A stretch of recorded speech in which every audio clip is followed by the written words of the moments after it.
संत रामपाल जी महाराज एक ऐसे महान संत जिन्होंने अपनी सतभक्ति, तत्व ज्ञान, करुणा और सेवा के बल पर समाज में नई मिसाल कायम की है।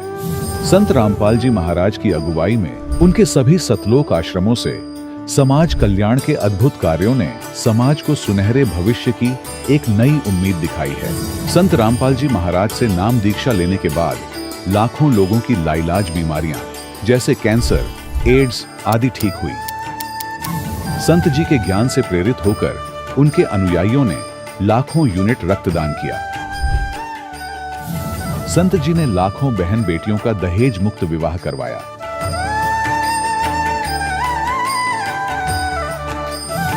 संत जी ने लाखों लोगों का नशा छुड़वाया, करोड़ों उजड़े परिवार बसे।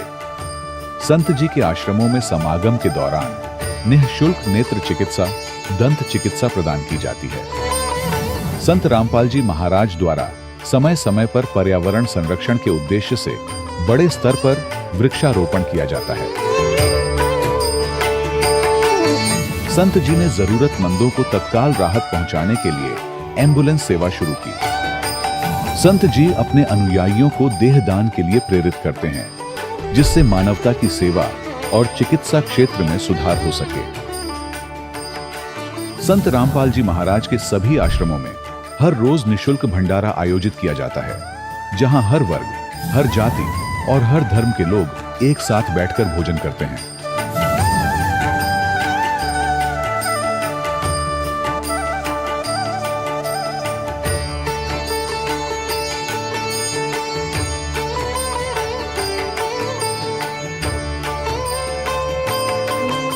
संत रामपाल जी महाराज की अन्नपूर्णा मुहिम ने गरीब और बेसहारा लोगों के जीवन में एक नई ऊर्जा और उम्मीद को जन्म दिया है।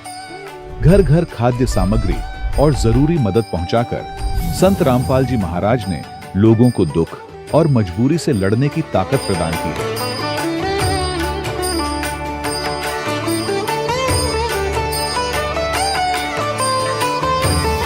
संत रामपाल जी महाराज द्वारा गरीब लोगों के लिए घर बनवाने का अद्भुत कार्य एक ऐसी मिसाल कायम कर रहा है जो सदियों सदियों संत जी की उदारता और दया भावना के तौर पर जाना जाएगा।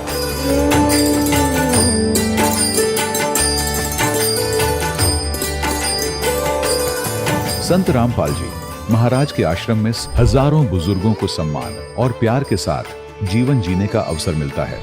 उनके खाने, रहने और स्वास्थ्य की पूरी जिम्मेदारी संत रामपाल जी महाराज उठाते हैं। अनाथ बच्चों के लिए संत रामपाल जी महाराज के सभी आश्रम किसी वरदान से कम नहीं। यहाँ उन्हें शिक्षा, संस्कार और भविष्य के लिए बेहतर अवसर प्रदान किए जाते हैं। चाहे बाढ़ हो, भूकंप या महामारी, संत रामपाल जी महाराज और उनके अनुयायी हमेशा ही जरूरतमंदों के लिए सबसे आगे खड़े रहते हैं। कोविड महामारी के दौरान संत रामपाल जी महाराज के आश्रमों से करोड़ों लोगों के लिए भोजन, दवाइयां और जीवन रक्षक सामग्रियां उपलब्ध कराई गई। चाहे गरीब की मदद हो या किसी शोषित और पीड़ित वर्ग के हक और सम्मान की लड़ाई, संत रामपाल जी महाराज ने हमेशा ही उनकी दबी आवाज को सरकारों तक पहुंचाया है और उन्हें उचित न्याय दिलवाने में अहम भूमिका अदा की है। समाज में आध्यात्मिक और सामाजिक मूल्यों के प्रति जागरूकता लाने में संत रामपाल जी महाराज हर कदम पर मानवता के सच्चे सेवक साबित हुए हैं। संत रामपाल जी महाराज का जीवन हमें सिखाता है कि सच्ची सेवा वही है जो निस्वार्थ भाव से की जाए। आइए हम भी इस महान सेवा के कार्य में इस महान संत से जुड़ें और संत रामपाल जी महाराज से नाम दीक्षा लेकर अपने जीवन को धन्य बनाएं।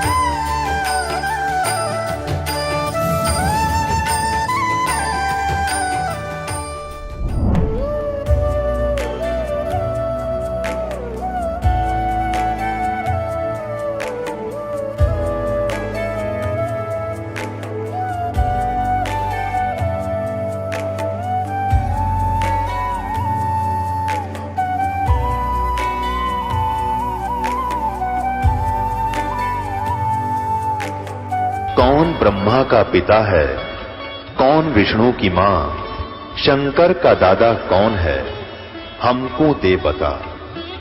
ये जानने के लिए कृपया सुनिए। जगत गुरु तत्वदर्शी संत रामपाल जी महाराज के अमृत वचन सर्व पवित्र धर्मों के पवित्र शास्त्रों के आधार पर। सत्साहिब दर्शकों, जरा सोचिए, जब मनुष्य अपने जीवन में पूरी श्रद्धा और समर्पण के साथ अपने धर्म में प्रचलित सभी प्रकार की भक्ति करता हो, कृष्ण, राम, शिव, गणेश आदि देवताओं की पूजा करे, मंदिरों के चक्कर लगाए, व्रत रखे, मंत्र जपे, लेकिन फिर भी उसके जीवन में समस्याएं कम होने के बजाय और बढ़ती ही चली जाए, तो उसका विश्वास डगमगाना स्वाभाविक हो जाता है। दर्शकों, कुछ ऐसी ही कहानी थी पंजाब के रहने वाली दमयंती जी की। दमयंती जी ने बचपन से ही अपने धर्म में प्रचलित पारंपरिक भक्ति में अपना पूरा जीवन समर्पित कर दिया, लेकिन इसके बावजूद भी इन्हें न तो शारीरिक सुख प्राप्त हुआ और न ही मानसिक शांति की प्राप्ति हुई। लेकिन दर्शकों, आज दमयंती जी का कहना है कि जब से इन्होंने संत रामपाल जी महाराज से नाम दीक्षा ली है और संत रामपाल जी महाराज द्वारा शास्त्रानुसार दी गई भक्ति साधना को अपनाया है, तब से मेरा जीवन पूरी तरह से बदल गया है। दर्शकों, आखिर संत रामपाल जी महाराज ने दमयंती जी को ऐसी कौन सी जड़ी बूटी दे दी जिससे इनके जीवन के सारे दुख और परेशानियां छूमंत्र हो गई? आखिर क्यों दमयंती जी संत रामपाल जी महाराज को पूर्ण संत बता रही हैं? आखिर इसके पीछे की सच्चाई क्या है? आइए सुनते हैं दमयंती जी की कहानी उन्हीं की जुबानी। बहन जी नमस्कार। नमस्कार सर जी। क्या नाम है जी आपका? दमयंती है मेरा नाम। कहाँ से आए हैं आप? मैं डेराबस्सी डिस्ट्रिक्ट मोहाली पंजाब से आई हूँ। संत रामपाल जी महाराज से कब जुड़े? मैं 24 अगस्त 2014 को परमात्मा की शरण में गई रामपाल जी महाराज की। इससे पहले आप क्या भक्ति साधनाएं करते थे? उससे पहले सर जी हम पितर पूजा करते थे और देवी देवताओं की पूजा करते थे। मेरे भगत जी हैं अब तो जो, वो शिव जी की बहुत पूजा करते थे। क्या लाभ मिला आपको उन साधनाओं के करने से? उन साधनाओं के करने से हमें लाभ तो पता ही नहीं था लाभ क्या होते हैं, मगर हम बीमार भी बहुत रहते थे उनको करते करते, और हमारे पास पैसे की भी तंगी थी। संत रामपाल जी महाराज की शरण में आप कैसे आए? भगत जी एक प्राइवेट जॉब करते हैं फैक्ट्री में, तो उनकी फैक्ट्री में एक भगत जी आते हैं। वो उन भगत सिंह ने बताया मेरे हस्बैंड को कि आप सतलोक आश्रम चलो और वहाँ पे परमात्मा का अवतार आए हुए हैं संत रामपाल जी महाराज, वहाँ पे जाने से आपके दुख भी दूर हो जाएंगे और जो आपके मिसिज को दुख है, और वहाँ पे जाने से आपको लाभ मिलेगा। बहन जी देखिए, हमने कई लोगों से सुना है कि संत रामपाल जी महाराज से नाम दीक्षा लेने से पहले कोई फीस वगैरह दी जाती है, ऐसा कोई प्रावधान है? क्या ये बात सही है कि संत रामपाल जी महाराज से नाम दीक्षा लेने के लिए कोई फीस वगैरह दी जाती है? नहीं सर जी, वहाँ पे कोई फीस नहीं ली जाती, वहाँ पे बिल्कुल निःशुल्क सारी सेवाएं हैं। बहन जी, संत रामपाल जी महाराज से नाम दीक्षा लेने के बाद आपको क्या लाभ मिले? वहाँ पे जाने के बाद, संत जी रामपाल जी महाराज की शरण में जाने के बाद मेरे को बहुत बड़ा लाभ मिला, क्योंकि मुझे बहुत बड़ी बीमारी थी। पहले मुझे ऐसी बीमारी थी, मैं बहुत डॉक्टरों के पास घूम लिए थे हम। अम्बाड़ा में एक डॉक्टर है, डॉक्टर रवि गर्ग, वो बहुत महंगे इलाज करते हैं, और उनके पास मैंने 2-2.5 साल इलाज करवाया तो मुझे कोई लाभ नहीं हुआ। परमात्मा की शरण में जाने के बाद हमें वहाँ से आराम मिला उस मेरी बीमारी में। क्या बीमारी थी आपको? मुझे बहुत बड़ी बड़ी हिचकियाँ आती थी और वो पड़ोस के घरों में सुनती थी, तब वो प्रॉब्लम होती थी मुझे, तो उसमें ऐसे होता था मेरा मुंह सूज जाता था, कई कई दिन मेरे से बेड बिस्तर से उठा नहीं जाता था। क्या आपको जो समस्याएं थी, जो आपको बीमारियां थी, क्या आपने किसी डॉक्टर को दिखाई थी पहले? हाँ जी, वो डॉक्टर रवि गर्ग से मेरा इलाज चला था 2-2.5 साल। तो उनसे ठीक नहीं हुई? नहीं, उनसे कोई आराम नहीं मिला मुझे। संत रामपाल जी महाराज की शरण में आने के बाद कैसे ठीक हो गई? मैं परमात्मा की रामपाल जी महाराज की शरण में गई तो मेरे को वहाँ पे जैसे आश्रम में जाते ही हमें नामदान का वो मिला कि नामदान ले लो। हमने फार्म भरा, नामदान लिया। नामदान लेने के बाद हमने भंडारा किया। मेरे को एकदम वहाँ पे खीर का भंडारा था उस दिन। मेरे को ऐसे हुआ जैसे अंदर से ना बहुत प्रॉब्लम थी मुझे कि ऐसे कोई निकाल रहा है उस चीज़ को पकड़ के। तो ऐसे करते हुए बहुत ज़्यादा वहीं पे मेरी तबीयत ख़राब हो गई और हम घर आए तो 15 दिन तक मैं बिस्तर से नहीं उठी। तो 8 सितंबर की रात को मेरे साथ काल आया मुझे लेने। तो परमात्मा ने भगत जी उनकी उसमें पहले गए हुए थे परमात्मा की शरण में। तो काल आया मुझे लेने, मैं एकदम काल ने मुझे ऐसे अटैक किया, मेरे यहाँ से गर्दन दबोच दी। गर्दन दबोची तो परमात्मा ने भगत जी को करा के खड़ा हो गया। वो खड़े हो गए, उन्होंने देखा कि ये तो एकदम बेहोश पड़ी है। मेरी आंखों में से पानी निकल रहा था और भगत जी ने मुझे, मेरे मुंह से एक आवाज़ निकली कि सतलोक का पानी। तो भगत जी ने मुझे सतलोक का पानी पिलाया। उसके बाद मेरे बच्चे भी दोनों उठ के बैठ के रोने लगे कि मम्मी को पता नहीं क्या हो गया। उसके बाद उन्होंने जल पिलाया मुझे, 2 बार जल पिलाया, वो निकल गया साइड से। तो तीसरी बार जल पिलाया, जल नीचे चला गया मेरे। भगत जी ने और दोनों बच्चों ने पूरी माला करी परमात्मा जो हमें मंत्र देते हैं। तो फिर संत रामपाल जी महाराज की शरण में आने के बाद कैसे ठीक हो गई? क्योंकि उन्होंने मुझे काल के बंधन से छुड़वाया। तो काल ने आके मुझे दबोच लिया। तो जो जल पिलाया परमात्मा संत रामपाल जी महाराज से जो देते हैं, उस जल के पिलाने से मेरे को होश आ गया। काल ने मुझे छोड़ दिया। तो उसके बाद मैं फिर परमात्मा ने अपने तरीके से मुझे उठाया। मेरी आत्मा निकाली, मुझे लेके गए ऊपर, ब्रह्मा जी का लोक, विष्णु जी का लोक, शिव जी का लोक दिखाया। फिर ऊपर मैं त्रिकुटी पे पहुंच गई। परमात्मा संत रामपाल जी महाराज ऐसे त्रिकुटी पे बैठे हैं। कैसा नजारा था ये जो आपने विचित्र नजारे देखे, कैसा लग रहा था आपको? वहाँ पे जाके इनके लोक में जाके वहाँ बहुत गंदा हाल है, बहुत ज़्यादा। इनकी सिचुएशन अपनी भी बहुत ख़राब है। तो हमें यही नहीं पता था मतलब कि परमात्मा है कौन। तब वहाँ दिखाया इन्होंने, परमात्मा ने हमें, संत रामपाल जी महाराज ने, कि मैं त्रिकुटी पे ऐसे बैठा हूँ। तब हमें पता लगा कि इनके क्या हाल हैं, ब्रह्मा विष्णु महेश के, और परमात्मा कौन है, संत रामपाल जी महाराज क्या पावर है। उन्होंने त्रिकुटी पे दिखाया मुझे, त्रिकुटी पे बैठे परमात्मा संत रामपाल जी महाराज के रूप में। तो वहाँ पे मुझे परमात्मा संत रामपाल जी महाराज ने, मैं गई ऐसे, मेरी बाजू पकड़ी। बाजू पकड़ते ही ये बाजू ऐसे बिल्कुल ऐसे आर पार हो गया, परमात्मा गुरु जी का हाथ, संत रामपाल जी महाराज का, और मेरा भी हाथ ऐसा है वहाँ पे कि आर पार हो जाता है। वहाँ पे हमारा ये शरीर नहीं है। तो गुरुजी ने कहा कि सुरता तू आ गई। तो ऐसे कहते ही गुरुजी ने मुझे अपनी गोदी में बिठा लिया, और मैं गुरुजी की गोदी में बैठते ही मैं बेड पे एकदम उठ के ही बैठ गई, जैसे परमात्मा ने अपनी गोदी में वहीं बिठा लिया मुझे। ऐसे ये इतना बड़ा परमात्मा ने काल के लोक से छुटा के, काल के बंधन से छुटा के, और परमात्मा ने अपना असली रूप दिखाया मुझे।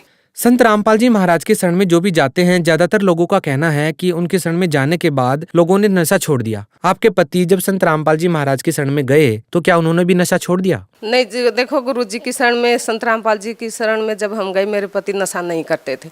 गुरु जी की पहले ये हमारे ऊपर रजा है, हमारे घर में कोई ऐब नहीं था। देखिए, संत रामपाल जी महाराज के बारे में ये भी कहा जाता है कि वो देवी देवताओं की पूजा करने से मना करते हैं। आप इस बारे में क्या कहना चाहेंगे? सतगुरुदेव रामपाल जी महाराज देवी देवताओं की पूजा करने से मना नहीं करते, बल्कि वो हमें अपने शास्त्रों के अनुसार असली पूजा की विधि बताते हैं, असली हमें ज्ञान देते हैं कि ये पूजा ऐसे नहीं करनी, ऐसे करनी है। वो छुड़वाते नहीं है। देखिए, आप एक महिला हैं, निश्चित तौर पर आपने संत रामपाल जी महाराज से नाम दीक्षा लेने से पहले व्रत वगैरह किए होंगे, पितर पूजाएं भी की होंगी। अब आप शायद पितर पूजा वगैरह नहीं करते हैं। आखिर क्यों नहीं करते हैं आप वो साधनाएं जो पहले आप करते थे? देखो सर जी, हमने पितर पूजा बहुत की, और 23-24 साल तक हम शाकुम्भरी माता है एक त्रिलोकपुर में, हमारी कुलदेवी है, तो वहाँ भी हम बहुत जाते रहे।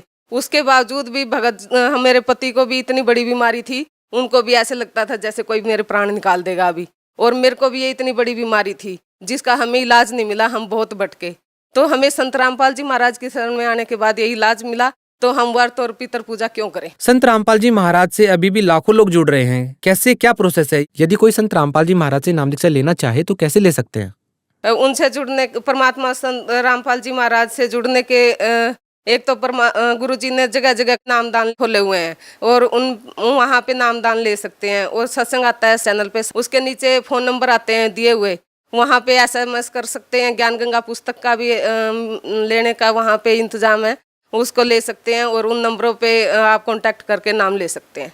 ऐसी कौन सी चीजें आपको लगती हैं जो संत रामपाल जी महाराज को अन्य धर्म गुरुओं से अलग करती हैं?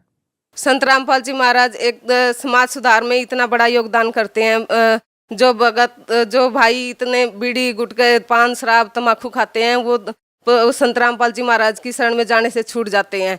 और कैंसर तक की बीमारियां संत रामपाल जी महाराज की शरण में जाने से ठीक हो जाती हैं। और परमात्मा संत रामपाल जी महाराज शास्त्रों के अनुसार हमें भक्ति बताते हैं, गीता वेद पुराण इनके अनुसार भक्ति बताते हैं। तो वो वो हम देखते हैं, पर गुरुजी हमें ऐसे टीवी पे ऐसे अक्सर दिखा दिखा के बताते हैं। और पढ़ा लिखा समाज है, हम पहले हमें शास्त्रों के बारे में पता नहीं था। संत गुरु सतगुरु रामपाल जी महाराज की शरण में आने के बाद हमें सारे शास्त्र पढ़ने आ गए। उनके परमात्मा ने मीनिंग बताए हमें वो पता लगा कि शास्त्र क्या है और हम आज तक क्या कर रहे थे। तो संत रामपाल जी महाराज ने हमें असली विधि बताई परमात्मा को पाने की। आप भगत समाज को क्या संदेश देना चाहती हैं? भगत समाज से मेरी प्रार्थना यही है कि संत रामपाल जी महाराज की शरण में आओ और अपने दुख दूर करवाओ, अपना जन्म मरण का सबसे बड़ा जो रोग है उससे मुक्ति पाओ। जी धन्यवाद। सत साहिब। दर्शकों, अभी आपने सुने संत रामपाल जी महाराज से दीक्षा प्राप्त करके सुखी हुए भक्त के अनुभव। अब देखिए जगत गुरु तत्वदर्शी संत रामपाल जी महाराज के मंगल प्रवचन। नरुमाल खोला, आंख पूरी होगी। शेख फरीद की उनके गुरु जी की सिद्धि है। अपने आत्माओं, इतनी सिद्धि युक्त प्राणी से संत आसपास उसका खूब बोलबाला हो गया। इस बात से माई ने जब आंखें देखी, सारी कहानी बताई, सारे गांव में चर्चा होगी। और वे ऐसा महापुरुष नहीं देखा। अपने चेले की आंख भी ठीक कर दी, स्वस्थ हो गया। लेकिन वो आंख थोड़ी छोटी बन गई। ये प्रमाण देने के लिए कोई संत ने इसको ठीक कर दिया। अपने आत्माओं, इसका रिजल्ट देखना क्या है। इस कथा जो दास सुनाने जा रहे हैं आपको, सारे भ्रम मिट जाएंगे आपके। अब कुछ दिनों के बाद क्या होता है, संत जी की मृत्यु होगी, उस फकीर की, आश्रम वाले की। और वो चेले इस सब अच्छे चिंतित थे। एक शेख फरीद से महात्मा ज्यादा प्यार करते हैं, कहीं इसको प्रधान ना बना जाए आश्रम का। लेकिन साधु संत भक्ति के लिए निकलते हैं, आश्रमों के लिए नहीं। कुछ दिनों के बाद उसने उस आश्रम को त्याग दिया। कि उनके गुरुजी ने क्या बता रखा था कि बेटा ज्यादा से ज्यादा तप करो, और तपस्या ज्यादा करने से जितना शरीर को कष्ट दोगे उतना भगवान आपको मिलेगा और दर्शन देगा। अब देखो कमाल की बात है, सबके साथ ऐसे कर रखा काल ने। आप किसी हिंदू यानी सनातन धर्म के व्यक्ति ने पूछ कर देख लो भगवान कैसा है, कहते निराकार है। और किसी ईसाई को पूछ कर देख लो कैसा है, गॉड गॉड इज फॉर्मलेस, भगवान निराकार है। किसी मुसलमान भक्त ने पूछ लो, वो कहेगा भगवान बेचून है, निराकार है। और तो क्या हुआ, शेख फरीद ने सोचा गुरु जी का आदेश है, भाई जितना गणा तप करेंगे भगवान मिलेगा। तो उन्होंने कहते हैं 12 वर्ष में 1.25 मन यानी 50 किलो अन्न खाया। 12 वर्ष, एक वर्ष में 365 दिन, और 12 वर्ष उस 12 से गुणा कर लो, और एक दिन की एवरेज निकाल कर देख लो 50 किलो कितने दानों का आटा इससे आता है। 10 ग्राम नहीं आओ एक दिन में। इतना आहार किया उसने कुल 12 वर्ष में, और तपस्या करी। शरीर कति सूख का कांटा हो गया, अस्थि पिंजर शेष रह गया। और कुएं में लटका करते थे, और कष्ट देने के लिए ऊपर पैर बांध लेते थे। वृक्ष के टहनी कर नीचे कुआं था, उस वृक्ष के रस्सा बांध कर नीचे चले जाते थे, क्योंकि बाहर कौवे आंख निकाल लेते हैं। और बाहर आते थे, थोड़ा बहुत आहार करते थे, फिर लटक जाते थे। एक दिन वो आकर लेट गया, ज्यादा थके हुए थे ऐसे, और कौव्या ने सोचा आदमी मर गया, आकर बैठ गया। उसके सारे शरीर पर घूमे फिरे, उसमें कितना मांस दिखा नहीं, अस्थि पिंजर कति शेष खाल में लिपटा हुआ। माथे भागा बैठ गए कि आंख खाएंगे ये, इनमें कुछ है मांस थोड़ा सा। तब शेख फरीद ने कहा कि भाई कौव्यो, मेरी आंख आंख ना खाइयो, मेरे शरीर पर कहीं मांस हो तुम वैसे खा लो, मेरी आंख छोड़ दो, मुझे परमात्मा के दर्शन करने हैं। आंख खराब कर दोगे तो मैं भगवान के दर्शन नहीं कर पाऊंगा। तो जब बोला तो कौवे उठ गए कि तो जीव है, जीवित है व्यक्ति। अब उसने ये सोचा कि भी अगर बाहर रहूंगा तो कौवे खत्म करेंगे मेरे को, आंखें भी खत्म कर देंगे, फिर मैं कति कंडम हो जाऊंगा, भगवान मिले नहीं, और शरीर अंत होने को हो गया। वो इस दृष्टिकोण से फिर दोबारा धीरे धीरे पैर बांधे रखे थे, सहज सहज लटक गया। कि अब तो मर के निकलूंगा इसके अंदर से, या तो भगवान मिल जाएगा ना खत्म। अब वो परमात्मा आके खड़े हो गए उस कुएं के ऊपर और रस्सा पकड़ के उसको बाहर निकालने लगे। कबीर परमेश्वर अल्लाहू अकबर।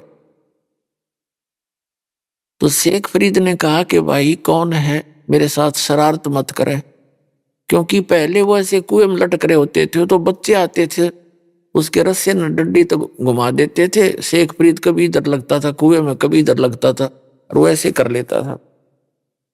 अब बच्चे हैं छेड़छाड़ कर चले जाएंगे थोड़ी देर में, वो एक बार धक्का के भाग जाते थे। उसने देखा कि इसने तो मैं बाहर ही निकाल लिया। उन्होंने सोचे अच्छा नालायक आदमी आया, तो उसने कहा भाई मुझे छेड़े मत। शेख फरीद कहता है भगवान से कि मुझे ना छेड़ और तू अपना काम कर, मैं अपना काम कर रहा हूं। तो परमात्मा ने पूछा आप क्या कर रहे हो महात्मा जी?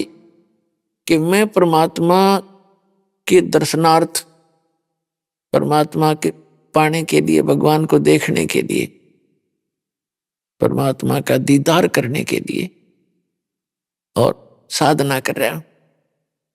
तो परमात्मा ने कहा कि जिस भगवान की तू साधना कर रहा है, पहले तो यह साधना ठीक नहीं तेरी। परमात्मा ने कहा कि मैं हूं वो अल्लाहू अकबर। शेख फरीद ने सोचा है तो कति पाड़ी टकराएगा आज तक, तो निरा निकम्मा आदमी है, अपने आप को भगवान कहता है, फिर भी साधु अपने भाव से बोला करते हैं। तो उसने कहा भाई, शेख फरीद ने कहा कि भाई ऐसे ना बोल, तुझे पाप लगेगा। भगवान दिखाई थोड़ा ही देता है,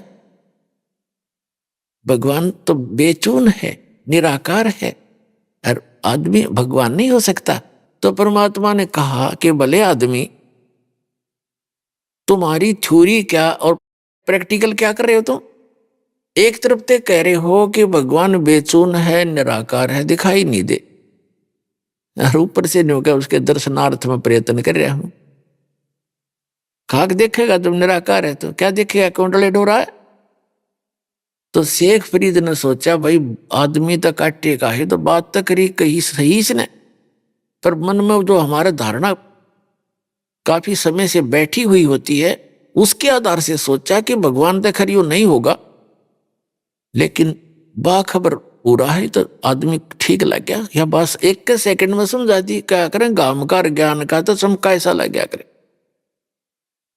एक का चोट से धारी आदि ने मिलन दाचा, उसकी एकदम बुद्धि घूमेगी, करे सचमुच एक तरफ तो हम निरा बेचून बताओ और फिर उसके दीदार के लिए प्रयत्न कर रहा, दर्शनार्थ, भगवान ने देखूंगा भगवान पाऊंगा, निराकार का पाओगा कि तो फिर उसके यह बात समझ में आ गई। नो के नो पैर पकड़ दिए और लटके ने बोला महाराज मैंने रास्ता बता दे, मैं तो परमात्मा के लिए अगर छोड़ के आया था, आज तक मैंने तो शरीर का विनाश कर लिया पर मालिक आसपास नहीं मेरे। तब उसने बताया परमात्मा ने कि भाई इस तरह तो लाख वर्ष कर ले तो भी तरह भगवान निकट नहीं आ सकता। वह विधि मैं बताऊंगा, मेरे पास है बच्चा, साधना करनी पड़ेगी, जब उसकी प्राप्ति होगी। तब उसने धीरे धीरे कहने लगे थोड़ा बहुत आहार भी करना चाहिए, इस शरीर के साथ इसी दुश्मनी मत करो, बड़ी मुश्किल से मिलता है यो। इसमें कहते प्रथम अंदल संयम राखा, योग युक्त सब सतगुरु वाक है। गीता अध्याय नंबर 6 के श्लोक नंबर 16 में कहा कि अर्जुन ये योग ना तो ज्यादा खाने वाले का, ना बिल्कुल ना खाने वाले का, ना ज्यादा सोने वाले का, ना कति घना जागने वाले का कभी सफल नहीं हो सकता।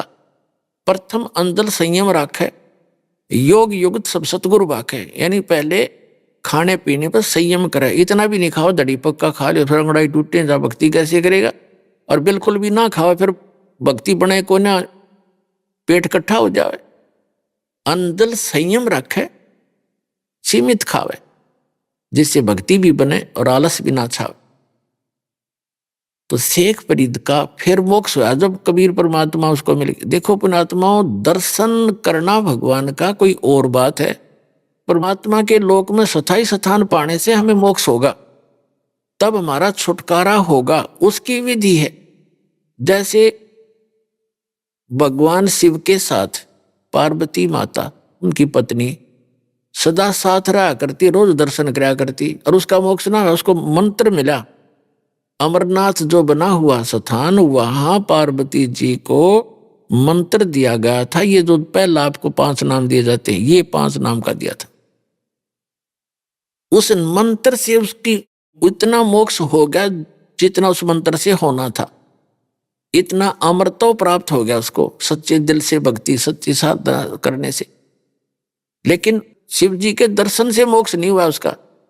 तो पुण्यात्मा परमात्मा 120 वर्ष, वो अल्लाहु अकबर, वो पूर्ण परमात्मा परम अक्षर ब्रह्म 120 वर्ष काशी में रहे। कितने लोगों ने दर्शन किए? 64 लाख तो शेष हो गए थे उनके उस समय, और सब ने दर्शन किए, कोई पार ना हुआ, क्योंकि उन्होंने उनके द्वारा बताई गई साधना पर विश्वास नहीं किया, वह साधना पूरी ना की और उनको एज ए गॉड ट्रीट नहीं किया। तो परमात्मा के लोक में जाने के लिए हमारी मर्यादाएं हैं, कुछ मंत्र हैं।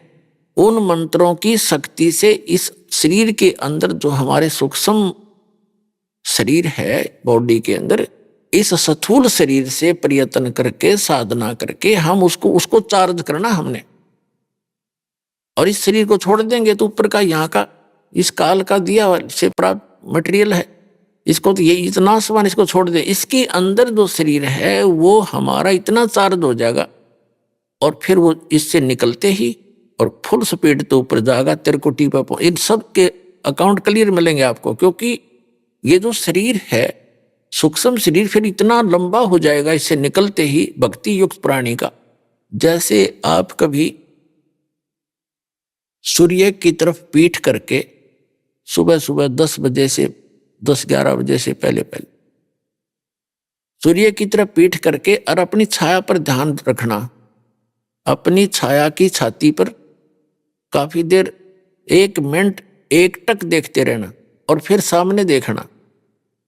आपको जमीन से लेकर आसमान को छूता हुआ आपका सिर, नीचे पैर, इतना लंबा शरीर दिखाई देगा। तो ये शरीर इतना लंबा हो जाता है, फिर ये आत्मा यहां से स्टार्ट करती है मूल कमल से, इसमें से सूक्ष्म शरीर से, इसमें से निकलकर फिर त्रिकुटी में जाती है। त्रिकुटी ये वहां पहुंच जाता है, त्रिकुटी उस त्रिकुटी के पास ही। तो वहां यहाँ सारा क्लियर अकाउंट करके वहां पहुंच करके फिर आगे सब मंत्रों की जो भक्ति है वो स्थान स्थान पर इनको डिपॉजिट कराते चले जाएंगे, हमारा अकाउंट क्लियर होता चला जाएगा, तब हम सतलोक जा पाएंगे। तो इस प्रकार मोक्ष होगा। तो पुण्यात्मा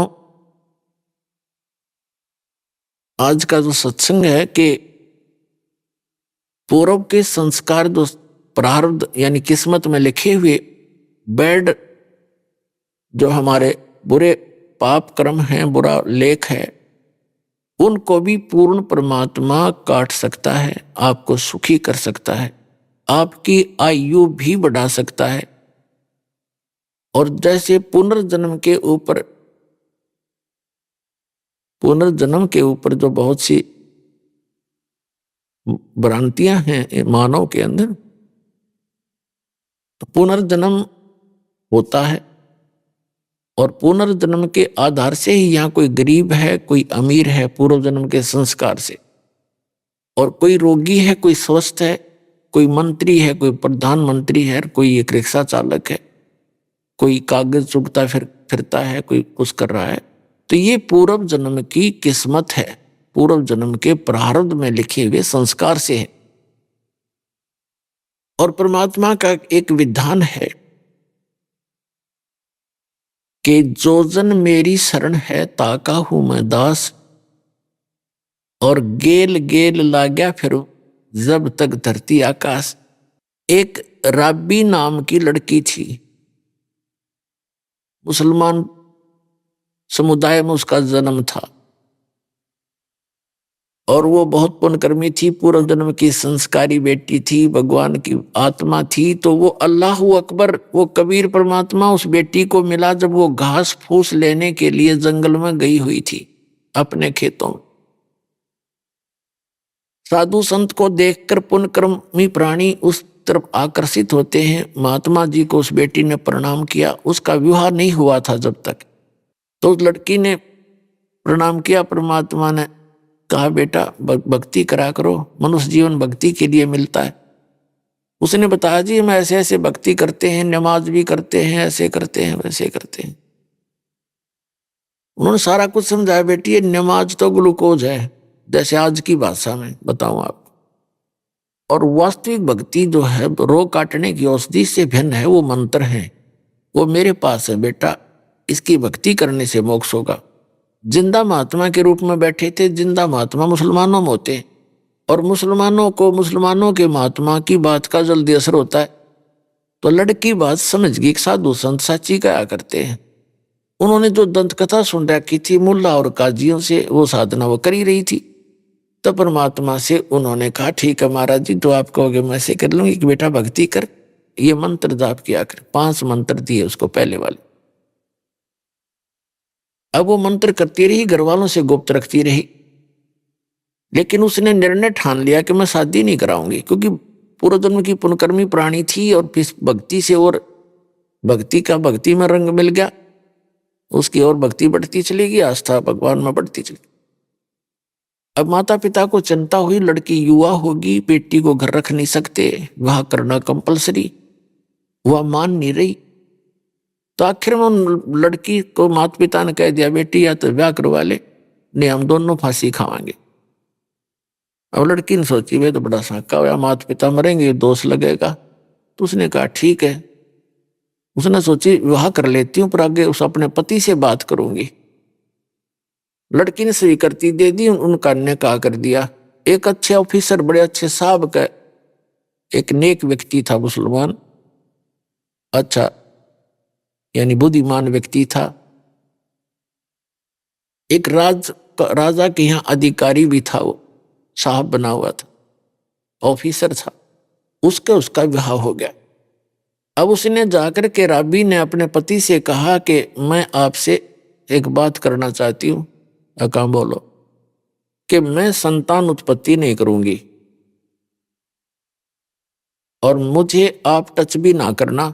यदि आपने मुझे टच कर दिया तो मैं आत्महत्या कर लूंगी। वो भगवान से डरने वाला व्यक्ति था। उसने कहा कि एक बात बता राबी, कोई बात नहीं, मैं ऐसे जुल्म नहीं करूंगा तेरे ऊपर, मैं कोई जोर जबरदस्ती तेरे साथ नहीं करूंगा, मैं अल्लाह से डरने वाला व्यक्ति हूं। लेकिन एक बात बता, आपने निकाह कबूल क्यों किया था? मना कर देती।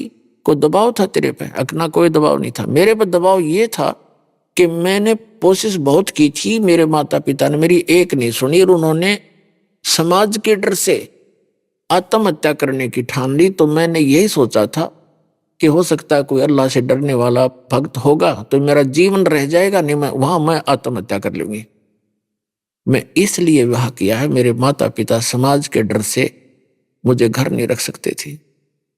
तो समझ गया सारी कथा 1-2 मिनट में। फिर उसने कहा कि देख राबिया, बात सुन ले, मेरा भी समाज है, मेरा भी कुल है, ठीक है, मैं तुझे टच नहीं करूंगा, मेरी बहन की तरह रहेगी, लेकिन समाज की दृष्टि में रहना पड़ेगा मेरी पत्नी के रूप में। आपने तेरा अलग मकान बना दूंगा और तू अपना भक्ति करना, मैं अपना और विवाह कर लूंगा। मुसलमानों में कई विवाह हो जाते हैं। उसने ऐसा ही किया और वो लड़की अपना 100 शुक्र मनाया अल्लाह का। अब उस लड़की ने क्या किया, जो परमात्मा से प्राप्त भक्ति वह तो छोड़ दी, क्योंकि वो तो एक दिन मिल ले। और वह समाज का हर रोज देखते हैं कि सब एक ही जैसी साधना कर रहे हैं, तो वह छोड़ दी, वह उन्हीं वाली करने लगी। 2-4 वर्ष साधना की उसने। फिर शादी होने के बाद वहां के सामाजिक लोग जैसा भी कर रहे थे वो ही करने लगी। नमाज करे 5 वक्त, अपना जैसे भी। जब वो होगी 50 वर्ष के आसपास तो ये हज करने जाते हैं मक्का में। तो उसने अपने पति से कहा कि मैं हज करने जाना चाहती हूं। उसने देखा कि 50 साल की उम्र होगी, आज तक ये कभी मैंने बाहर की औरतों के साथ बैठी भी नहीं देखी और सीधी आत्मा की। उसने कहा कि आप जा सकते हो, मुझे तो समय नहीं है, ना मैं भी तेरे साथ चलता। वो कहने लगी मैं चली जाऊंगी। तो उसने कहा कि आपके साथ कोई सवारी का प्रबंध कर देता हूँ, ऊंट वगैरह आपके लिए व्यवस्था कर देता हूँ, नौकर साथ चला जाएगा। वो कहने लगी नहीं, मैं पैदल जाऊंगी। भावना थी कि पैदल जाऊंगी और ज्यादा लाभ मिलेगा, और भी बहुत सी बहनें जा रही हैं, मैं साथ चली जाऊंगी। एक अच्छा, वो चली गई। जब मक्का से 50-60 किलोमीटर 60 मील जब रहेगी तो चलते चलते कोई आगे जा रही थी, कोई पीछे रह जाती थी, कोई थक जाते थे, यात्री बैठ जाते थे। तो दोपहर का समय था, राबिया मरुस्थल से गुजर रही थी। वहां एक कुआं था और उस कुएं के पास ही कोई झाड़ी के एक स्थान था, उसमें कुतिया ने बच्चे दे रखे थे, उसके छोटे छोटे बच्चे थे। और वो प्यास से इतनी व्याकुल थी कि यदि उसको जल ना मिलता तो शायद ही चंद घंटों की मेहमान थी, मर जाती। अब वो देखा उसने, कुत्ती राबिया की तरफ भागी आई, उसके चरणों में लेटे, फिर कुएं में जाकर झांके और फिर भागी आवे। वो समझ गई कि यह प्यासी है। वहां जाकर देखा राबिया ने कि वहां कोई ना कोई बाल्टी है ना कोई रस्सी है, पानी अवश्य है कुएं के अंदर।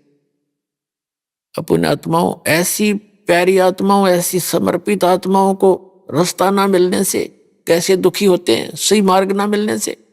उस लड़की ने आव देखा ना ताप देखा, लंबे लंबे सिर के बाल थे, वो बाल पाड़ने शुरू किए फटाफट। आधे से ज्यादा सिर के बाल सारे पाड़ दिए, लहूलुहान होगी, और उससे रस्सी बांटी लंबी।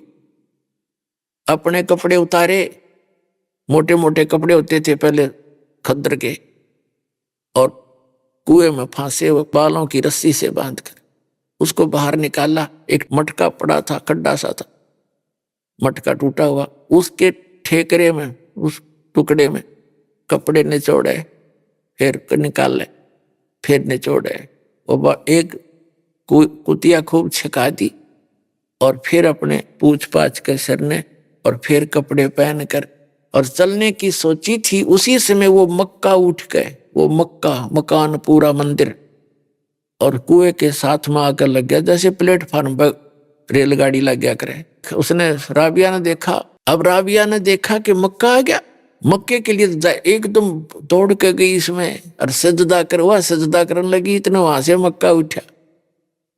उसी समय एक अब्राहिम सुल्तान अधम नाम का एक राजा था। वो आत्मा कबीर परमात्मा की प्यारी थी, परमात्मा के ज्ञान को समझ चुका था, मुसलमान था, और वो राज त्याग कर सन्यासी हो गया था। वो वहां गया हुआ था मक्का में, क्योंकि संत वहां जाते हैं जहां श्रद्धालु इकट्ठे होते हैं। और वो अब्राहिम सुल्तान उनको समझा रहा था, ये मक्का नहीं एक मकान है भाई, इसमें अल्लाह नहीं है, उसकी पूजा की विधि भी आपको पता नहीं है, मैं बताऊंगा। वो ऐसा चर्चा चल रही थी। इतने में देखा सबने कि मक्का कहाँ गया, मक्का कहाँ गया, अरे मक्का कहाँ गया। तो अब्राहिम सुल्तान अधम कहते हैं कि मक्का नहीं मकाम, और गया रांड के लैंड कोनों कह अधम सुल्तान। तो अपने आत्मा सोचने की बातें हैं कि उस महापुरुष ने इतनी, जिसके लिए मक्का उठ के चला गया, उस औरत को, उस बहन को सुल्तान अधम ने कहा कि एक नालायक बहन को लेने गया, एक नालायक स्त्री को।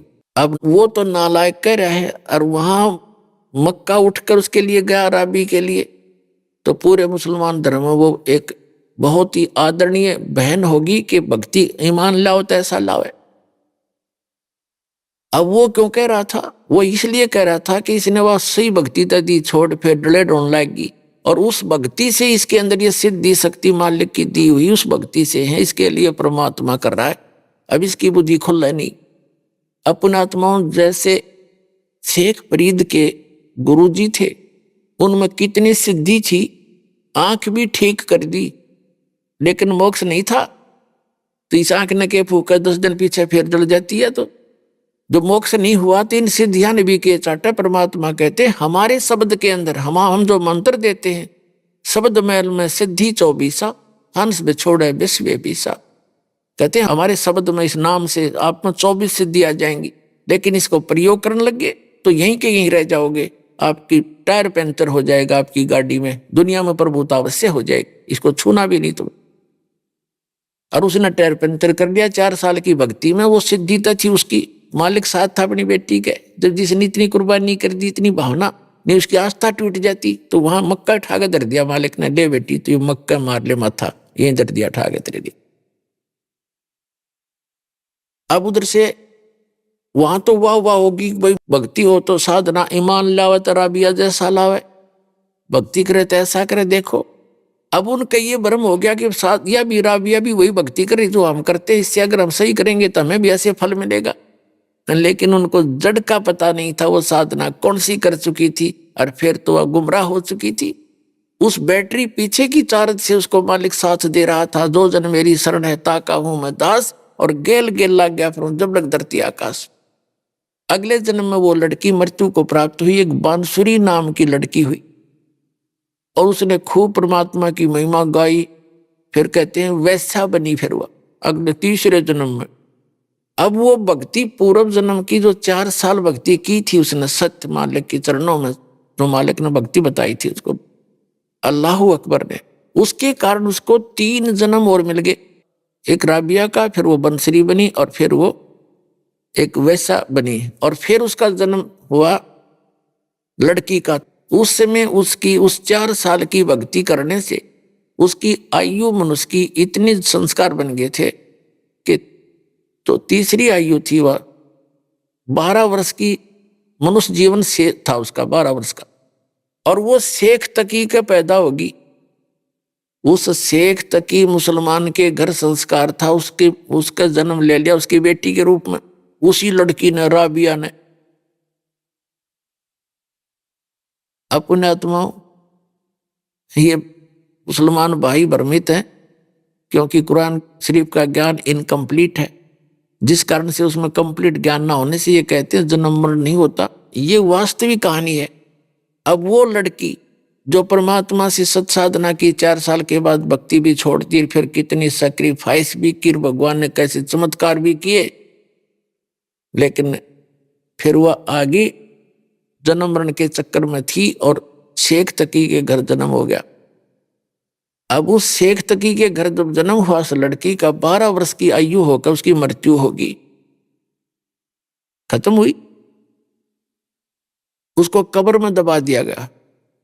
उधर से सिकंदर लोधी ने कहा कि हे परमात्मा, हे महाराज, आप मेरे साथ दिल्ली चलो, कबीर साहब से कहा, और वहां के लोगों को उपदेश देना। दाता उनमें तो सारा दिन ऐसी खींचातानी बड़ी हुई है हिंदू और मुसलमानों में, आपके विचार सुनेंगे वो आपका यानी एक हो जाएंगे, उसमें कुछ परिवर्तन ना होगा। परमात्मा ने सोची चल भाई। अब शेख तकी तो मरोड़ी खा ही रहा था, उससे राजा से नाराज था क्योंकि उसकी तब पोस्ट खत्म होने को जा रही थी, उसका पद खत्म होने जा रहा था। कबीर साहब के अंदर आस्था राजा की होगी क्योंकि वो तो प्रत्यक्ष भगवान आए हुए थे और उसके इतने दुख दूर कर दिए जिसका लाग गए सोतन जाने। अब वो क्या चलते चलते वापस आ रहे थे, परमात्मा को, कबीर जी को राजा ने अपने हाथी वाली अंबारी में बैठाया, अपने निजी कक्ष में। इससे और ज्यादा चढ़ गया वो शेख तकी कि मेरी तो वैल्यू खत्म होगी राजा की नजरों में। उन्होंने दरिया के किनारे पड़ाव लाया रात न रुकने के लिए, क्योंकि पानी का आसरा देख करके रुका करते थे। सैनिक भी वहां खाना भी बनाते थे, नहाते धोते, घोड़े खच्चरों को भी पानी पिला लेते थे। वहां टेंट लगा दिए अलग अलग, शेख तकी का अलग टेंट, राजा का अलग। कबीर परमात्मा राजा ने अपने पास रखे थे अपने टेंट में। तो सिकंदर लोधी सुबह सुबह उठा और शेख तकी के चरणों में सलाम वालेकुम करने गया उसको, तो मुंह फेर लिया, बात नहीं करी, सीधा मुंह। तो कारण पूछा राजा ने, गुरुदेव क्या बात होगी? उसने कहा कि मेरी जरूरत क्या है, तुझे तो मिल गए ना पीर, ठीक है, तू हिंदू हो गया है, तू काफिर हो गया है, और जाके मुसलमानों को कह दूंगा कि राजा तो हिंदू बन गया। हिंदू एक गुरु को गुरु बना दिया। उस समय तो बहुत बुरी आग लग जाती है। सिकंदर डर गया, ये बड़ा बात बिगड़ी भाई थे। तो उसने, सिकंदर ने पूछा कि बात क्या है, बात बताओ। उसने कहा कि तू कहता नहीं मुर्दे जिंदे कर देता है, मेरे सामने मुर्दे जिंदे करा जब जानूंगा इसको। तो सिकंदर लोधी आ गया, अपने टेंट में मुंह लटका के बैठ गया, माथे पर हाथ रखे। अंतर्यामी परमात्मा ने कहा कि क्या बात है राजन, कैसे मायूस हो गए, कोई राजकाज की कोई बुरी खबर सुन ली क्या? सिकंदर लोधी ने कहा कि भगवान है अल्लाह, आपके रहते तो क्या दुख हो सकता है, पर ये मेरा गुरु है ना धार्मिक, ये मेरा सिर दर्द है।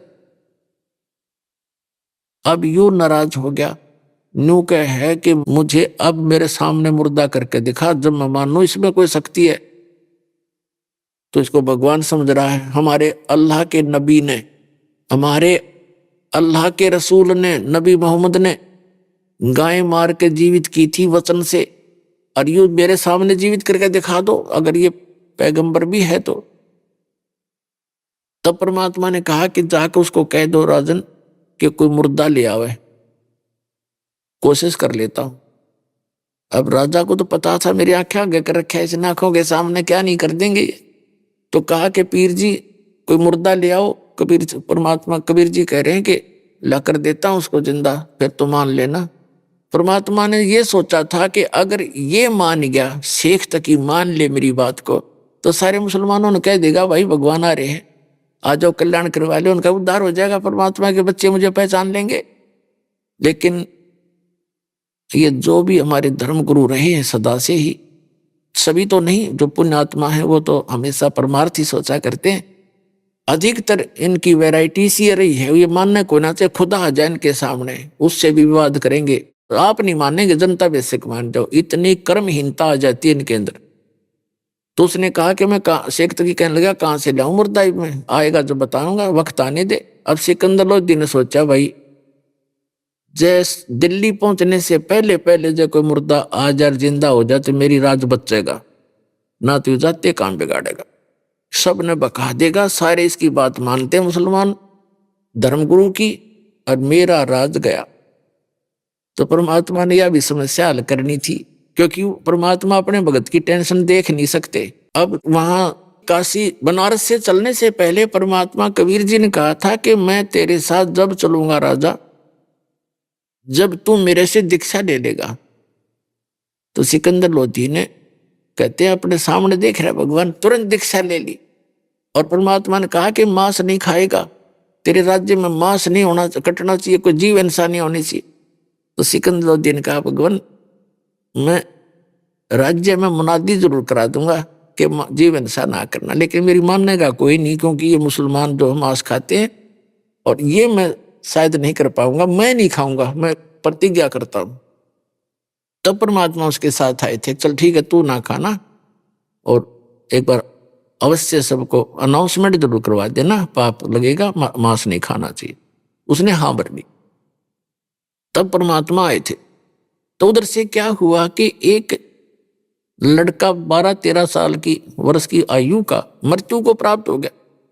तो कुछ कबीले ऐसे होते हैं जो ना तो दफनाते हैं, जमीन में नहीं गाड़ते, कब्र नहीं बनाते, और नहीं जलाते हैं, वो क्या करते हैं जल प्रवाह कर देते हैं उसको, वो उनका अंतिम संस्कार है। एक कोई घास फूस का पूला सा बना के उसके ऊपर आदर से रख देते हैं और उसको जल प्रवाह कर देते।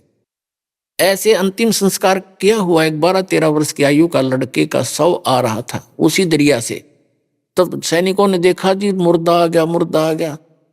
तो सिकंदर लोधी का जान में जान आई, को आ गया तो मेरे पीछा छुटेगा, कर देंगे काम, यू मान जाएगा फिर शेख तकी। तो इतने में सब इकट्ठे हो गए, शेख तकी भी आगे, कबीर साहब को बुला लिया। तो कबीर साहब ने कहा शेख तकी पहले तय कर, कहीं फिर पीछे तो नंबर बनावा तो मैं भी कर दूं। तो शेख तकी सभी ने कहा जी ठीक है करो आप। वो लोग अपने पंतर मंत्र उजारिया, इतने काफी देर डाउन स्ट्रीम में पहुंच गया मुर्दा बहता हुआ। तब शेख तकी कहता है ये तो न्यू चावे था कि मैं करता रहूं, इतनी चला जाए, मुर्दे जीदे होते हैं क्या, वो तो कयामत के समय होंगे, कयामत आएगी तब सब जिंदे करे जाओगे। परमात्मा ने कहा कि ठीक है शेख तकी डट जा। कबीर साहब ने ऐसे संकेत किया उसको, जैसे मुर्दा जा रहा था पानी में बहता हुआ, तो उसको ऐसे किया था, वो उल्टा चल पड़ा मुर्दा, जैसे इंजन वाली नौका चलती है अपोजिट अप स्ट्रीम में। अभी आपने सुने संत रामपाल जी महाराज के मंगल प्रवचन। आइए अब सुनते हैं संत रामपाल जी महाराज से नाम दीक्षा लेकर सतभक्ति करके अद्भुत लाभ प्राप्त करने वाले अनुयायी के विचार। दर्शकों, यदि कोई व्यक्ति अपनी परंपरागत भक्ति को ही सर्वश्रेष्ठ मानता हो, लेकिन वास्तव में वो शास्त्र विधि को त्याग कर मनमाना आचरण कर रहा हो, और उसे ये पता चल जाए कि आज तक उसने जो भक्ति साधना की वो व्यर्थ थी, तो उस व्यक्ति पर क्या बीतेगी। दर्शकों, ऐसी ही कहानी थी उत्तर प्रदेश के रहने वाले अजीत जी की। अजीत जी पहले हिंदू धर्म में प्रचलित सभी भक्ति साधनाओं को किया करते थे, लेकिन फिर भी ना ही इन्हें शारीरिक सुख मिला और ना ही मानसिक शांति। दर्शकों, जब इतनी भक्ति साधना करने के बाद भी कोई लाभ नहीं मिला तो अजीत जी ने निरंकारी पंथ को अपनाया। लेकिन दर्शकों, अफसोस, वहां से भी इन्हें निराशा ही हाथ लगी। लेकिन आज अजीत जी का कहना है कि जब से मैंने संत रामपाल जी महाराज की शरण ग्रहण की है, तब से मेरी जिंदगी पूर्ण रूप से बदल गई है। आज मैं शास्त्र अनुकूल भक्ति साधना कर रहा हूं। दर्शकों, आइए जानते हैं आखिर क्यों अजीत जी ने निरंकारी पंथ को छोड़कर संत रामपाल जी महाराज द्वारा बताई गई भक्ति साधना को अपनाया। सुनते हैं अजीत जी की कहानी, उन्हीं की जुबानी। नमस्कार सर। सत सर। सर, क्या नाम है आपका? अजीत दास। अजीत जी, आप कहाँ से हैं? मैं जौनपुर उत्तर प्रदेश से हूँ भगत जी। अजीत जी, संत रामपाल जी महाराज से नाम दीक्षा आपने कब ली? मैं 6 अक्टूबर 2019 को संत रामपाल जी महाराज की श्री चरणों में आया। अजीत जी, संत रामपाल जी महाराज से नाम दीक्षा लेने से पहले क्या आप कोई भक्ति साधना भी करते थे? सर जी, मैं निरंकारी मिशन से था। सन 2000 से लेके 2019 तक मैं निरंकारी मिशन में जो है सत्संग वगैरह में जाता था, वहाँ से नाम दीक्षा भी लिया था। सर, आपने बताया कि आप निरंकारी पंथ में लगभग 19 साल तक रहे, तो फिर संत रामपाल जी महाराज की शरण में आने का क्या कारण बना? सर, संत रामपाल जी महाराज की शरण में आने का दास को ऐसे कारण बना। दास जो है भूत प्रेतों से बहुत दुखी था और आर्थिक रूप से भी दुखी था। तो मैं सोचा कि ओके, उसके बाद मेरी जो पत्नी है, पत्नी के ऊपर भी भूत आते थे और दास जब घर में सोता था वहाँ पे भूत प्रेत जो है मुझे आके दबाते थे। जैसे रात को 12-1 बजे 3 बजे कभी भी दबा देते थे, अकेला सोता था। मैंने बहुत लोगों के पास गया जो देवी देवताओं की भक्ति करते हैं, उनके पास गया कि मेरे साथ ऐसा ऐसा हो रहा है। तो उन्होंने बोले कि भाई आपके घर में बहुत सारे भूत हैं, उनकी वजह से प्रॉब्लम हो रही है। तो वो देखते थे, देखने के बाद जो है वो बोलते चलो आपको ठीक हो जाएगा। लेकिन 1 महीना 1.5 महीना ठीक रहता था, फिर वैसी प्रॉब्लम चालू हो जाती थी। यहाँ तक कि जो निरंकारी मिशन के जो लोग हैं, जो बुजुर्ग उसमें महाराज लोग हैं, उनसे मैंने बात किया कि जो है हमारे साथ ऐसा हो रहा है, मतलब भूत प्रेत हमें बहुत परेशान कर रहे हैं। तो बोलते हैं कि भाई भूत प्रेत होता ही नहीं। और तो दास के मन में यही है कि अब इनको हम कैसे बताएं कि भूत प्रेत होता है कि नहीं होता, ये मेरे साथ घट रही है, ये रियल हो रहा है। दास को इतना पता था कि मनुष्य जीवन जो है मोक्ष के लिए मिलता है, लेकिन जो है हम कहें कि जब हमारे जो निरंकारी मिशन में रहते हुए भी अगर हमें भूत परेशान कर रहे हैं तो हमें ये मोक्ष क्या खाक देगा। आज हमें डाउट हुआ कि हमें मोक्ष यहाँ से नहीं मिलेगा। और क्योंकि हम निरंकारी मिशन में जाते थे तो हमने सोचा कि ये सही मतलब सच्ची साधना है, इसके वजह से हम उसमें जो है मन लगा के भक्ति करते थे। भक्ति करने के बावजूद जब भूत परेशान करने लगे तो हमारे मन में परमात्मा ने प्रेरणा की कि जब ये भूत परेशान कर रहे हैं तो भगवान का मार्ग हो ही नहीं सकता। अगर भगवान का मार्ग होगा तो वहाँ पे भूत परेशान ही नहीं करेंगे। तो दास ने ऐसे चारपाई पे बैठा था, फिर मतलब दुखी मन से परमात्मा को याद किया कि हे परमात्मा, आप कहाँ पे हो? अगर इस धरती पर हो तो कहाँ पे हो? 10 मिनट बाद जो है परमात्मा ने दास के अंदर प्रेरणा की कि बेटा चलो यूट्यूब पे जो है भविष्यवाणी खोज। मैंने भविष्यवाणी को सर्च मारा, मैंने यूट्यूब तुरंत निकाला और यूट्यूब पे मैंने भविष्यवाणी को सर्च मारा। मैंने भविष्यवाणी को सर्च मारने के बाद उस भविष्यवाणियों में राजेश भटनागर जी बता रहे हैं कि नास्टी डमस ने भविष्यवाणी की थी, फ्लोरेंस ने भविष्यवाणी की थी। कई ऐसी भविष्यवक्ता है जो संत रामपाल जी महाराज के ऊपर भविष्यवाणी किए हैं कि वो ऐसा महान संत आएगा जो ऐसे आध्यात्मिक ज्ञान वो खोलेगा, उस ज्ञान से पूरी दुनिया नतमस्तक होगी। और जितने अपने को ज्ञानी कहलाएंगे, जितने भी बड़े बड़े धर्मगुरु हैं, वो सब जो है शर्म से झुक जाएंगे उस ज्ञान के आगे। तो वो जगत का तारणहार होगा। तो दास को बहुत खुशी हुई। फिर लास्ट में जब परमात्मा संत रामपाल जी महाराज का नाम बताते हैं कि वो संत कोई और नहीं, वो संत रामपाल जी महाराज हैं, तो मैंने अपने ऐसे माथे पे हाथ मारा कि आज तक वो संत रामपाल जी महाराज भारत देश में हैं और उनका नाम तक मैं नहीं जानता। तो मैंने जैसे ही संत रामपाल जी महाराज का मैंने यूट्यूब पे नाम डाला, हम कहे अगर आप सच्चे गुरु हो, इस धरती पे आप ही जगत के तारणहार हो, तो मैं आपके सत्संगों से पकड़ लूँगा कि आप जो है सच्चे गुरु हैं।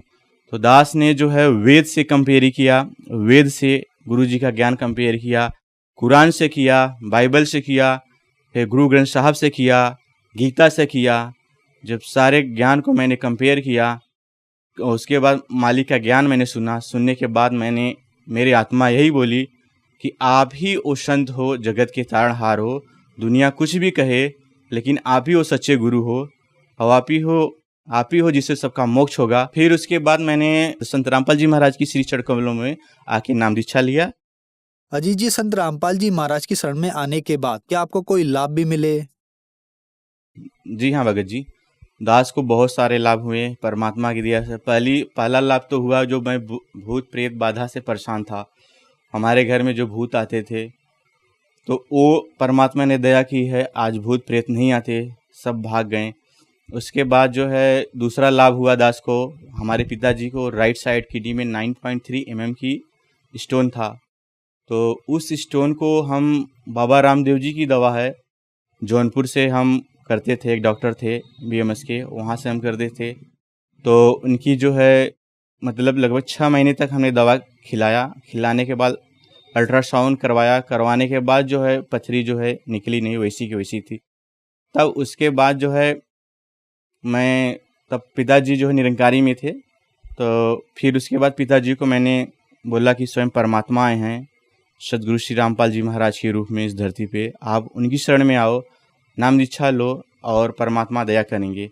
तो पिताजी ने 1 महीने बाद भी मालिक की श्री चरणों में आए, और आने के बाद जो है 2 महीने भक्ति करने के बाद संत रामपाल जी महाराज ने ऐसी दया की कि उनकी पथरी गायब हो गई, आज वो हेल्दी हैं। तीसरा हमें लाभ है सर जी कि हमारी माता जो कि कैंसर था, और उस कैंसर वजह से उनका लगभग 2 साल पहले से था, हम लोग मालिक शरण में नहीं आए तो उसके पहले से कैंसर था, उनकी पूरी बॉडी काली हो गई थी। मैं संत रामपाल जी महाराज के आश्रम में फ़ोन किया कि भगत जी, दास की जो माता है ऐसे ऐसे प्रॉब्लम है, उनको कैंसर है, और इस कैंसर वजह से बॉडी समय पूरी काली हो गई है, और दास मालिक के चरणों में प्रार्थना लगाना चाहता है। तो वो प्रार्थना हुई, आज उनकी दया से आज हमारी माता जी सही हैं। मेरी भैंस थी 6 दिन तक जो है न तो खाई न तो पानी पी थी, उसका मुंह पूरा तरह से बंद था।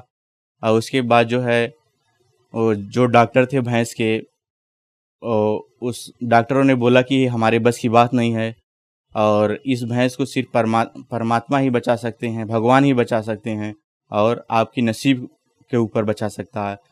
तो और सब बहुत सारे लोग, हमारे गांव के लोग भी आए कि सब लोग देखे, तो लास्ट में सब ने यही कहा कि हाँ, इसको जो है सिर्फ परमात्मा ही बचा सकते हैं, भगवान ही बचा सकते हैं। तो दास भी बोला कि हाँ, इसको अब सिर्फ परमात्मा ही बचा सकते हैं, और परमात्मा संत रामपाल जी ही बचा सकते हैं इसको। तो दास ने संत रामपाल जी महाराज के श्री चरण कमलों में अरदास किया, तो परमात्मा की दया हुई। और फिर उसके बाद जो है 2 घंटे बाद जो है वही भैंस जिसने 6 दिन तक मुंह नहीं खोला था, नहीं खाया थी, उसी ने आधी बाल्टी पानी पी और आधा जो भगोना होता है उसमें खाया, और आज जो है स्वस्थ है वो भैंस। वो आज हमारे घर पे भी पड़ी है। मालिक ने तो बड़े जो है चमत्कार करते ही रहते हैं भगत जी। सर, संत रामपाल जी महाराज से नाम दीक्षा कैसे ली जा सकती है? सर, संत रामपाल जी महाराज से नाम दीक्षा बहुत आसानी से आप ले सकते हैं। बहुत सारे चैनल पे संत रामपाल जी महाराज जी का सत्संग चलता है, और उसके नीचे एक पीली पट्टी चलती है। उस पीली पट्टी से आप जो है जो आश्रम के नंबर है, तो उस नंबर से आप कांटेक्ट कर सकते हैं। और यहाँ तक कि आपके पास एंड्रॉयड फ़ोन है तो आप गूगल पे जाके संत रामपाल जी महाराज का से नाम डालेंगे, वहाँ से जो है आप ज्ञान गंगा पुस्तक, जीने की राह, गीता तेरा ज्ञान अमृत, जितनी सारी पुस्तकें हैं संत रामपाल जी महाराज की, आप वहाँ से डाउनलोड कर सकते हैं, वहाँ से कांटेक्ट नंबर ले सकते हैं, और यूट्यूब पे मतलब परमात्मा का, संत रामपाल जी महाराज का आप सत्संग सुन सकते हैं, और वहाँ से जो है और नाम दीक्षा ले सकते हैं। धन्यवाद सर। जी, सच साहेब।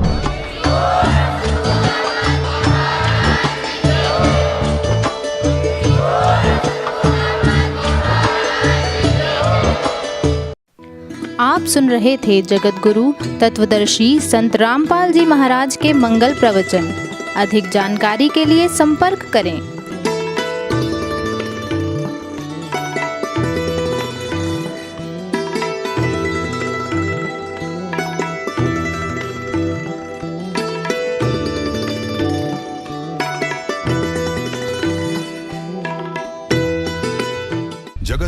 तत्वदर्शी संत रामपाल जी महाराज जी के पावन सानिध्य में भक्ति की अलख जगाने तथा श्रद्धालुओं को सत्य भक्ति मार्ग का रास्ता दिखाने हेतु कनाडा के लोकप्रिय channel the TV NRI channel पर जगत गुरु तत्वदर्शी संत रामपाल जी महाराज जी के मंगल प्रवचनों का प्रसारण प्रतिदिन सुबह 7:30 बजे से 8:30 बजे तक तथा रात्रि 7:30 बजे से 8:30 बजे तक किया जा रहा है। इस सत्य भक्ति मार्ग को अपनाने के लिए अधिक से अधिक सत्संग प्रसारण देखें। इस सत्संग प्रवचन का सीधा प्रसारण संत रामपाल जी महाराज लाइव सत्संग YouTube चैनल और जगत गुरु संत रामपाल जी महाराज Facebook पेज पर भी देख सकते हैं।